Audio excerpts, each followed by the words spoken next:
এই সন্দেশখালী যে বিধানসভা আছে, বিধানসভার মধ্যে আমাদের বয়ারমারি গ্রাম পঞ্চায়েতের মধ্যে আজকে এত বেশি আতঙ্ক সৃষ্টি হয়েছে। বেশ কিছু লিস্ট আমরা দেখতে পাচ্ছি সোশ্যাল মিডিয়ায় ঘুরে বেড়াচ্ছে, বিভিন্ন নিউজ চ্যানেলে নিউজ হচ্ছে। সাধারণ নিরীহ খেটে খাওয়া মানুষ, তাদের নামে যেভাবে ডেট বা নট সিটিজেন ইন্ডিয়া লেখা হয়েছে, এটা কোনো রকমভাবে মেনে নেওয়া যায় না। প্রথম পয়েন্ট, এই লেকচারার্স অ্যাসোসিয়েশন অফ বেঙ্গল, এটা সম্পর্কে অনেকের ধারণা পরিষ্কার নেই। এটা একটা অরাজনৈতিক সংগঠন বলতে এটা আমাদের যারা ধর্মগুরু, ইসলাম ধর্মের প্রচার করেন, যারা বক্তা হিসাবে অনেকে আপনারা চেনেন। গোটা এই রাজ্যের কোনায় কোনায় বিভিন্ন প্রান্তে সারা রাত জেগে শুধু জলসা করে এমন নয়, জাতির জন্য, মানুষের জন্য, দেশের জন্য তাদের যথেষ্ট দায়বদ্ধতা আছে। সেই জন্য আমরা এই ওলামায়ে কেরাম যারা ইসলামিক স্কলার একত্রিত হয়েই এই লেকচারার্স অ্যাসোসিয়েশন অফ বেঙ্গলের সংগঠিত হয়েছে।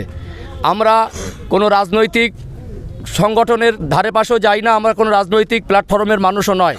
আমরা ধর্ম প্রচারক। আমরা তার সাথে সাথে এই দেশের সুনাগরিক হিসাবে দেশের মানুষ যখনই বিপদে পড়ে আমরা কোনো জাতি দেখি না, কোনো রং দেখি না, কোনো বর্ণ দেখি না, মানুষ হিসেবে মানুষের পাশে থাকি।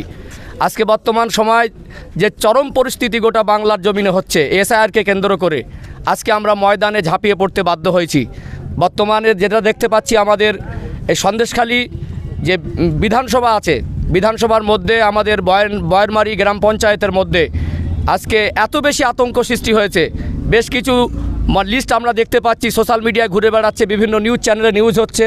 সাধারণ নিরীহ খেটে খাওয়া মানুষ, তাদের নামে যেভাবে ডেট বা নট সিটিজেন ইন্ডিয়া লেখা হয়েছে, এটা কোনো রকমভাবে মেনে নেওয়া যায় না।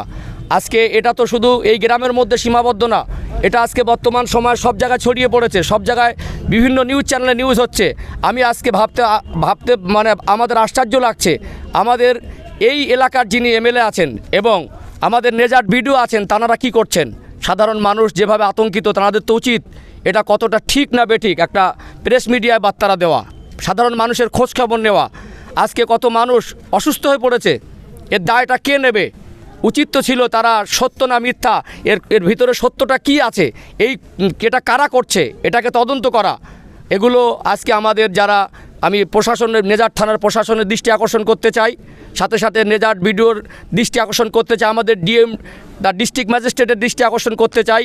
প্রয়োজনে আপনারা প্রেস মিডিয়ায় বার্তারা দিন, এই এলাকার মানুষকে শান্ত করুন। এটা সাম্প্রদায়িক সম্প্রীতি মিলেমিশে চলা, এটা আমাদের বাংলার ঐতিহ্য। এখানে জাতি ধর্ম বর্ণ নির্বিশেষে আমরা কাঁধে কাঁধ মিলিয়ে চলি, আগামীতে আমরা কাঁধে কাঁধ মিলিয়ে চলতে চাই। যারা এই সম্প্রীতিকে ছিনিয়ে নেওয়ার চেষ্টা করবে আমরা প্রতিবাদে সরব হব। আজ লেকচারার্স অ্যাসোসিয়েশন অফ বেঙ্গল ওলামা সংগঠন আপনাদের দুঃখ কষ্টের সময় পাশে এসেছে, আপনাদের সঙ্গে আমরা আজও আছি, ভবিষ্যতেও থাকব। আমরা এই দেশের সংবিধানকে সামনে রেখে, আইনকে শ্রদ্ধা করে যত রকম বাধা আপত্তি আসুক আমরা প্রতিজ্ঞাবদ্ধ।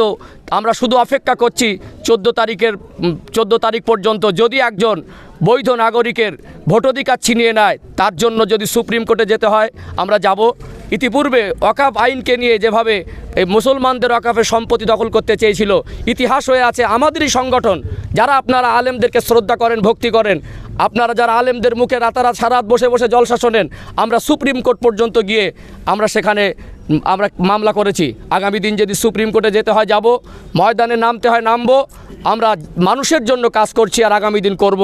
আপনারা দুশ্চিন্তার মধ্যে আপনারা ঘাবড়াবেন না, দুশ্চিন্তার মধ্যে ডুবে থাকার কোনো প্রয়োজন নেই। আমরা এই দেশের নাগরিক, কেন চিন্তা করব? যতই চক্রান্ত হোক, চক্রান্তর জন্য আইন আছে, প্রয়োজনে সংগ্রাম করতে হবে। আমাদের সংবিধানকে সামনে রেখে, আইনকে শ্রদ্ধা রেখে যদি কাফনের কাপড় মাথায় বেঁধেও ময়দানে নামতে হয় আমাদের ন্যায্য অধিকারকে ছিনিয়ে নেবার জন্য, আদায় করার জন্য, সদা সর্বদা আপনাদের পাশে লেকচারার্স অ্যাসোসিয়েশন অফ বেঙ্গল ছিল, আছে আর আগামীতে থাকবে।